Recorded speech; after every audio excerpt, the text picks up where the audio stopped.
welcome back to the channel. S.E.E. and Trucker Ride here, and we are on the road today, Saturday morning, and we are between Chicago and Springfield, Illinois, as we're working towards cut through St. Louis, Missouri. My spouse has never been through St. Louis or saw the arch, so taking the sights as we're passing through, and then we're going to work our way across Missouri and through Oklahoma and down Denton, Texas is where we have to be. We'll be there tomorrow, and I will talk in the next video on that, of why this trip is. But right now I wanted to talk about that 14-year gap between 2001, the beginning of 2001 to 2014, and that is I burned out in trucking. The late 90s, like I said, there was no regulations.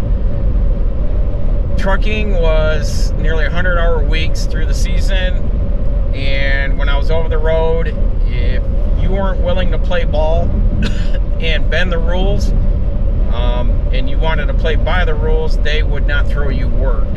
Therefore, you'd pretty much be out on the road making nothing.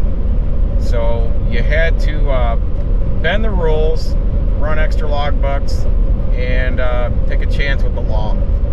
But you got tons of work, tons of miles. Checks were, compared to then to now, checks were about equivalent, but I had to work twice as hard then to what I'm getting now. Unfortunately, all those long hours did lead to the demise of getting divorced. I liquidated everything I owned, house, cigarette boat, vehicles and all that.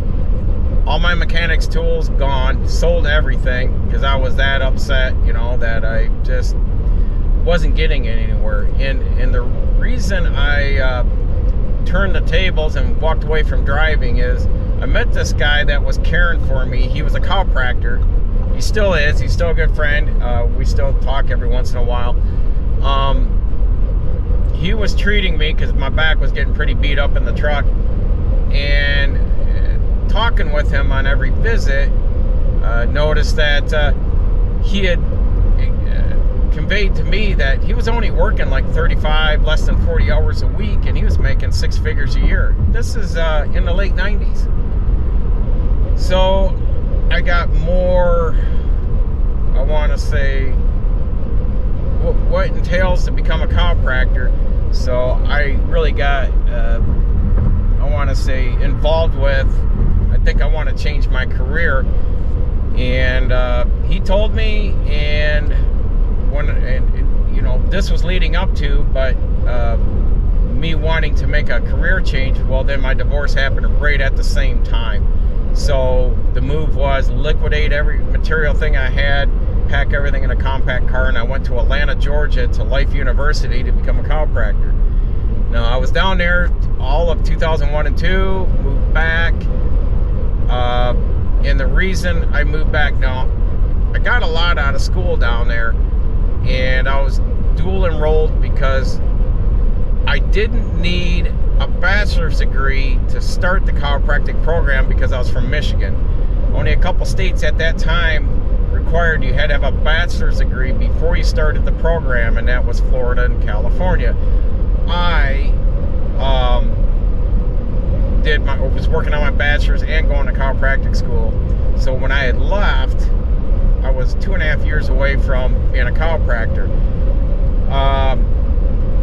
Unfortunate circumstances. My son, I ended up moving back to Michigan and getting custody of my son, and it was more feasible for me to stay there, to uproot him and take him to Atlanta and live in it'd been a culture shock for him, more or less. So I felt, with the network of family and everyone he knew, it would be best for him that he stayed and finished out school without uprooting and moving him around a lot. So I got back, and after I'd gone through the court proceedings and everything was a sealed deal and I got custody of them, I enrolled at Central Michigan University, finished my bachelor's degree there, transferred all my credits, and I got a degree in health, fitness, and rehabilitative programs, which is pretty much the establishment of an exercise physiologist. So that's what I have, a bachelor's degree in that. I did graduate by 2005. While I was in college, I worked part-time at night and weekends as an EKG tech out of 3 local hospitals. The first 2 I did that. The second hospital I was also cross-trained as a stress testing tech for cardiovascular. And when I graduated, and shortly after I graduated from CMU, I got into the 3rd hospital, and then as an exercise physiologist, clinical exercise specialist with the American College of Sports Medicine and all. I worked between the cath lab, stress testing, cardiac rehab, and all that jazz. Obtained quite a bit of knowledge and experience, but the GFC, the global financial crisis. So, we hit a bad recession between 2008 to 2012. By 2012, that hospital I was employed at, they had brought in a consulting firm because they were bleeding and hemorrhaging money. So I was, my colleagues and I were on the 2nd phase of the chopping block because they felt they could just take us and cross-train either nurses or office staff to do our work and cut expenses. So in that 2012, I want to say I met my spouse. She is sitting here next to me. We'll have a discussion about why this trip is popping off. But we met, and I said, and here's where people are like, why? People always ask me, why didn't you go back to chiropractic school? We got together, and about 3 months after, I said, the best chiropractors I met at school were former massage therapists. So we decided to put me through massage school while I was working at the hospital, and I became a licensed massage therapist. We opened up our own practice, and that started in 2012, January 2012, and by May we had our own office. I had worked, one of the doctors, and here's the thing, the massage took off for me, just like right out of the cannon, boom.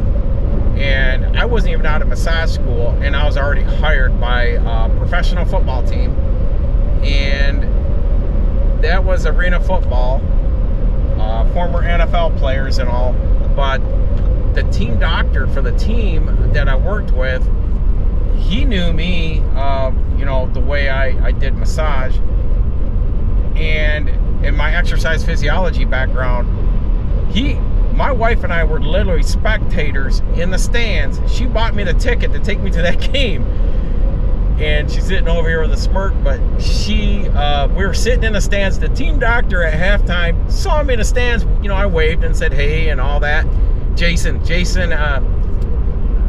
Sifa, he's a chiropractor, and he's got other credentials because he does high school and other medical team doctor duties besides his own practice.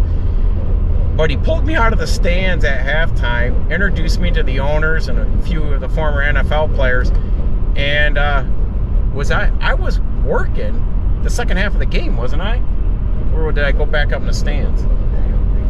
Yeah, she can't remember. This has been 12 years ago. But I want to say I probably jumped in the box with them. It was in Saginaw, Michigan, so for the Saginaw Sting. So the Continental Indoor Football League, the CIFL, and I'll have to show you my championship ring from that season. So they were just kicking the season off, and I was on the team right away. And so then I was taking care of players, going to practices, games, going to school, working the hospital. I didn't travel with them. I just did the home games. But that led from football players local colleges for the GLIAC, Great Lakes Collegiate League, which is like Saginaw Valley, Northwood, Grand Valley, there in Michigan. I was working with some players from there to, we got into another company, heard of me. A guy that started a triathlon company. He called me over to his house. I got interviewed. They hired me on to follow them around for all their triathlete events throughout the Midwest. And then I pursued Michigan Flat Track Roller Derby, and I was the medical team doctor mainly for most of the Michigan Flat Track. I covered as much events as I could possibly cover for roller derby girls. And that led to another guy I took care of at the hospital. He was a amateur wrestler, but knew a lot of professional wrestlers from the WWE to the WWF. Got hooked up with him, and next thing I'm in with professional wrestlers. And I'm sure one of the guys that may watch this, Bob, he still contacts me and likes a lot of my videos, but his name was Sebastian Rose. He was in on a lot of the Toledo wrestling on the TV there. But I took care of a lot of professional wrestlers, roller derby, triathletes, arena football, and then came marathon run. There was a marathon running group for full and half marathons. And then I got in with them. And then the local businesses, the running stores, and all the shoe stores that were into running. So I was going to local events, setting up. So I was traveling a lot with that business, and it was going well. Things, when things go up, Murphy's Law is things must come down. And the downside of that was, and we could have, and I'm not going to use this as an excuse why we, looking back, I shouldn't have closed the business. But I did close the business because by year 2, that's when the hospital cut my hours and then pretty much just wanted to let us go. There was a guy that came into town from Miami. He had worked with professional athletes down there, and he is a chiropractor. So I ended up moving the business over with him and working under his business. And the reason is my wife ended up in a wheelchair for the most part, and we had a cascade of medical problems starting from the end of 2012 into 2013 and forward. So therefore, I was in the office by myself. She ran all the front end of the office. I was just a mad scientist in the back doing all the work and doing, she was actually doing most of the marketing too. I was just talking to people when I get to events, like marketing ourselves. But I was the face, the voice, and the guy with the hands to massage people. And, I couldn't really adjust anyone, even though I know how to adjust. And to this day, I still adjust my children and all that, but that's it. But with her down, she couldn't travel with me anymore because she always traveled with me. And that was off the table. And so then I had that on my hands, plus losing my hours and all that jazz from the hospital. Merged the business. That lasted 10 months with this guy. From 2013 to 2014, then he said it was just too expensive to keep me on the payroll. So pretty much just cut the agreement that we had together. He got my customers, and by then financially we were on the Titanic and we were going down, and just the payroll that I was making was not strong enough to overcome what the bills were stacking up because of our medical bills. They were coming at us, and they were coming at us like a freight train. So, and all that, going back in early 2000s, I raised my son, put him, raised him through school, parent-teacher conferences. What else did we do? Boy Scouts. And here's the other thing. While I was going through school, working multiple jobs, the hospital, but I was also working a side job. Even when she met me, I was still turning wrenches and using my CDL. So I was using my mechanic's license and my CDL. And for the county, I was working for Parks and Rec in our local county, and I was doing that seasonally. So switching winter equipment to summer, and then summer back to winter in the fall. So about 6-7 months out of the year, I was working for the county, and I was doing that on the weekends and evenings after the hospital. And I did that till we had the business going in 2012. Then I dropped that all in all. But we also did BMX Supercross racing, my son and I. So as an exercise physiologist, I did a lot of CrossFit training. I did a lot of sport-specific training for that. And we had a good time. We did that for nearly 10 years. And then we walked away from it. He went on to, he wanted to finish out high school without being on the bicycle because he wanted to do some soccer. He did marching band and other jazz. So he had some other things he wanted to do in high school that was more traditional than the non-traditional sport. So we kind of walked away from that by 2012. As we opened the business, I stopped racing, and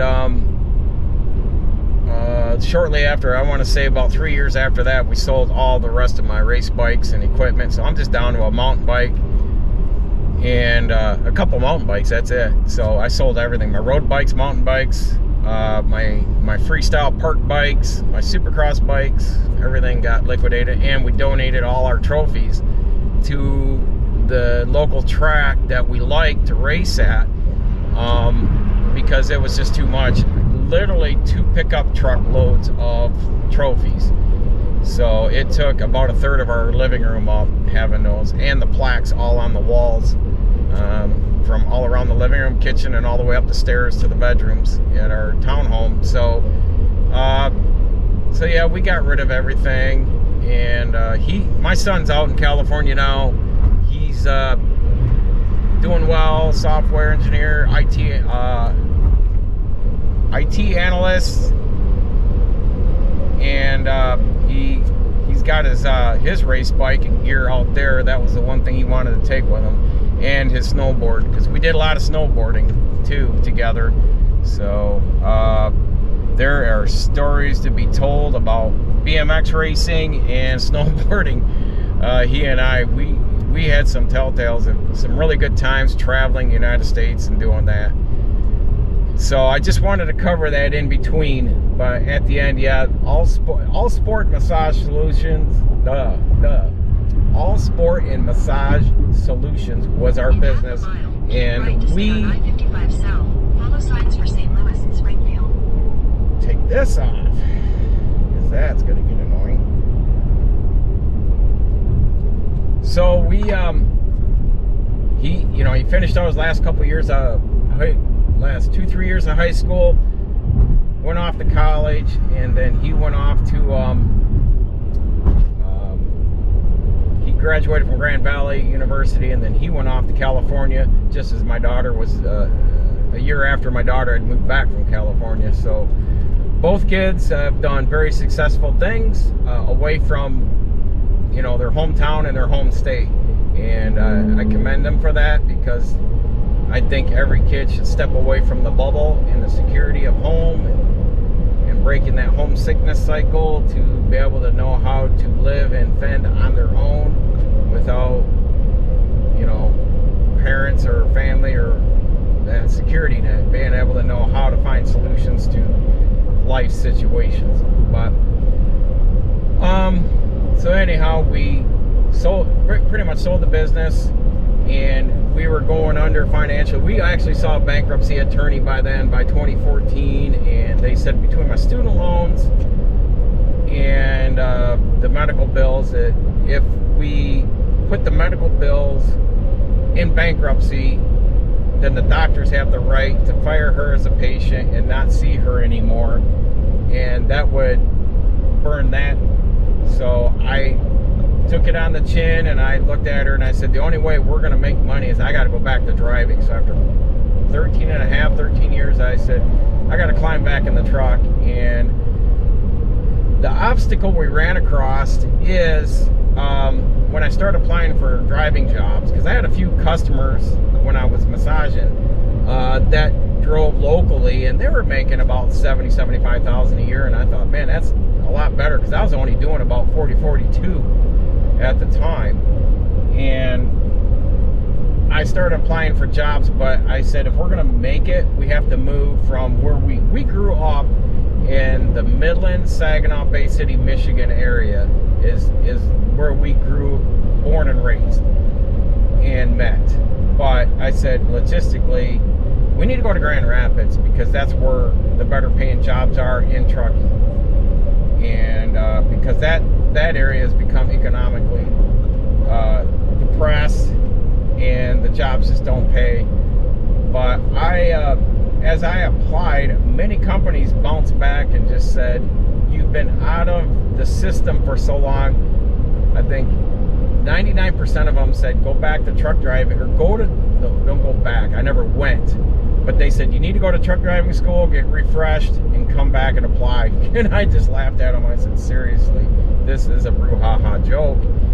And one guy, his name's Josh, and I believe he's probably a subscriber on here. He gave me the opportunity, interviewed me, hired me, and that's with the company I'm with right now. Even though I took a sabbatical from them and did reefer for a short spell, but came back because of COVID. And COVID just put a lot of pressure on the reefer side. I was going to be furloughed, so to front run that, these guys needed a driver to get out and start doing the deeper states, which I'm doing now. So that's all, said and done, and I've been with them for going on 10 years. But I have to really give props to the wife here for dealing with everything from, us. She's come from a medical background, working in case management in Seattle. She's spent 20 years of her life in Seattle, but doing office work and professional work, and that's what she was doing. And the busing system, the mass transit system in Saginaw, was the executive assistant, and actually making more than I was at the time. But with her health, that put her out of work, and my layoff, everything just hit all at once. So the solution was, I just took what I had in my toolbox of knowledge and arsenal and certifications and all that, and I said, I'm going to go back and drive. I did. Here we are, and it took us to about 2018 was the turning point, and we finally put a good lump of the debt, especially her medical debt, behind us. So that's gone, that's paid. Now we're investing, we're saving, we're finally, I want to say, we've kind of basiled to where we're not losing sleep every night. So therefore, so I've been with the company. I've been pleased with what I'm doing. I just I know right now we're in an economic downturn. That's why I've got the other side hustles, because I know how to start LLCs and work some other businesses, and that's what I'm doing.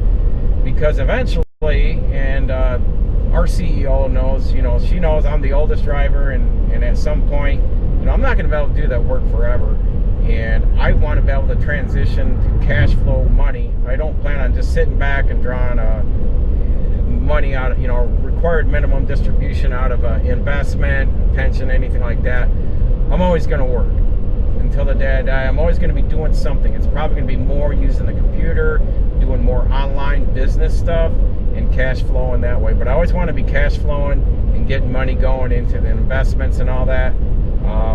Why sit around and not do something? You can still go out and fish, hunt, do some golfing, whatever it is you like to do, but you also can apply your other free time into, still keeping things going instead of just falling back on that. Because I see we have met 2 or 3 people already in the last 2 years that retired, One got 6 months in, had to go back to work. Others have tried about a year and a half, and they're back to work. They're like, they had to go find another job. The economy is just not going to be sustainable. They know that they're burning through their pension or their investments, whatever they have. They're just like, I'm going to be out of money in 5 years. I'm going to have to go back and continue working. So that's where, what our economy is doing. So I think a lot of it will be more easier on me once I'm out of the truck in the future. Say 7 to 10 years down the road, I step out of trucking and able to sit down and work more onto the YouTube stuff, my investing side, my e-commerce side, my hire some people just to do the detailing side, and I just oversee it. So there's all kinds of opportunities ahead during a downturn, but in the future. So I'm setting things up, and I'm doing baby steps about it. I'm not trying to bum rush everything, because I've got to keep life balanced to keep my health in check. So but yeah, so that close to being a chiropractor. So, to finish up, we had a plan when I became a massage therapist. I got, sorry, long tail on that kite, but we were going to go back. She was going to work, and I was going to massage as a side hustle, and then finish chiropractic school. Then she was going to be a medical biller for the office, and then I'd be the chiropractor, and we were going to have our office just like we did with S-corp. And we were just going to carry the name with us and just add chiropractic into it and all that. So we had all this plan, and then after my son graduated high school, he'd go off to college and I would go off to college. And 2 years into owning that business, and then her health took a turn for the worst, and it's just one medical thing after another. So by the time my son graduated, I said chiropractic's off the table, because she wasn't able to work anymore. So and she hasn't been able to for the last 12 years. So that's why I didn't go back and finish. I felt it was best that I stepped up, being her husband, take care of her after I got my son graduated. We just trucking is less stressful for me than working in healthcare, I will say. Probably because I don't have to work with people all day, and that can be especially when you're working in a department that's mainly ran by women. So there can be some good, bad, or indifferent about that. But looking back, and what healthcare has gone through COVID, through 2020, through the pandemic, and I've seen a lot of colleagues. I stayed in touch with them through that time, and a lot of them got furloughed, or others had to go outside of their scope and do other job roles at the hospital or at the healthcare facility they were at, because it was otherwise, if they did that, they had to get furloughed. They just didn't have any work for them, and they couldn't be in touch with patients. So basically the only ones that were of necessity was basically nurses and doctors. But I saw a lot of that, and I said, if I would have just rode that out, stayed in there, I would have been laid off again, and we would have been hurting. Therefore, I'm happy and blessed that maybe sometimes God or a higher power has something in mind or in store for me to transition and go back. I was just surprised that when I went back to driving, it's better. I'm not burned out. I'm making way more. I'm making 2.5 times more money driving truck. Even though I'm gone, say, Sunday through Thursday, Sunday through Friday, it doesn't bother me. The fact that I'm making 2.5 times more annually doing that than I was in healthcare, with all the college degrees, certifications, and all that. And that's even working Christmas, Thanksgiving, New Year's. I was working a lot of major holidays, and to be honest, I'm good. I'm content to right where I'm at, no regrets, and just taking every day, like today's a new day, tomorrow's another new day, and you just take it and just keep moving forward. Things happen, and things happen for a reason. you have to take it with a grain of salt and just accept things at times. I know it's frustrating, but I'm happy the way things turned out, because we have taken a path I think is better situating for us, especially during this recession and economic depression that's coming around the corner. I think later this year it's going to get worse. So I just wanted to fill in that gap. So from 2014 and forward now, been here driving truck. I do have a medical degree. You know, I've got the massage, I still carry my mechanic's license. I still carry, you know, I have my CDL, and my CDL has all the endorsements right up the hazmat, and I have my TWIC card. So I have all that stuff. I did let lapse my massage license and the American College of Sports Medicine. I let all that go. My hands took a beating working with those bigger athletes in the football side, and it took probably a good 2.5 years for my hand and arms to heal from just constant massaging all the time. So I knew that was not going to be something I was going to grow old into in that field. But looking back, business plan wise, I could have brought in the doctor I worked with in the football team. I should have worked with him. We had an opportunity with investors to grow the business and buy a plaza and actually, I want to say, quadruple our square footage and bring in more massage therapists, acupuncture, physical therapists, more chiropractors. We could have really grown a big business. And in hindsight, I didn't see it at the time, but it was there in front of me, and I had the people to support me, and I was more concentrated with what was going on with her than looking forward of what I could have potentially have built and grown business-wise. So that's something I keep in mind, that when you see an opportunity, don't let it get shadowed over everything else going on in your life. So that's it for now, folks. I'm going to cut this here. I appreciate y'all dropping in. Stay safe out there. We're doing the same. Continuing educating yourself. Knowledge is learned, not taught. And we'll see you all here shortly in the next video.